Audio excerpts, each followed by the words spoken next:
আপনি কি জানেন পিঁপড়ারা আপনার বাড়ির চেয়েও বড় ভূগর্ভস্থ শহর তৈরি করতে পারে? হয়তো এমন ভিডিও দেখেছেন যেখানে পিঁপড়ার বাসায় গরম তরল ধাতু ঢেলে তাদের জটিল টানেলগুলো বের করা হয়েছে, কিন্তু একদল বিজ্ঞানী সেটার চেয়েও অনেক বড় কিছু করলেন, আর যা দেখলেন তা তাদের পুরোপুরি বাকরুদ্ধ করে দিয়েছিল। একটা পরিত্যক্ত পিঁপড়ার কলোনি খুঁজে পেয়ে তারা সিদ্ধান্ত নিলেন ভেতরে কি আছে সেটা বের করবেন। টানা 3 দিন ধরে সেই গর্তে সিমেন্টের মিশ্রণ ঢালতে থাকলেন। একটু পরপর ঢালছেন আর সিমেন্ট মাটির নিচে অদৃশ্য হয়ে যাচ্ছে।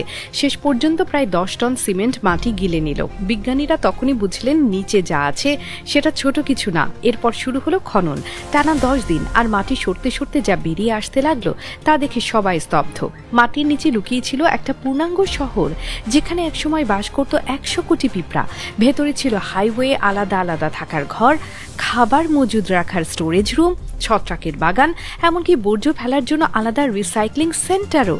একটা সাধারণ পিঁপড়ার ঢিবির নিচে লুকিয়ে ছিল এই পুরো সভ্যতা। মানুষ শহর বানাতে শিখেছে হাজার বছরের চেষ্টায়, প্রকৌশল বিদ্যা শিখে অঙ্ক কষে, আর পিঁপড়া সেটাই করছে কোটি বছর ধরে, কোনো নকশা ছাড়া, কোনো নেতা ছাড়া, শুধু প্রকৃতির এক অলিখিত নিয়ম মেনে। প্রশ্ন হলো, সভ্যতা আসলে কে আগে গড়েছে?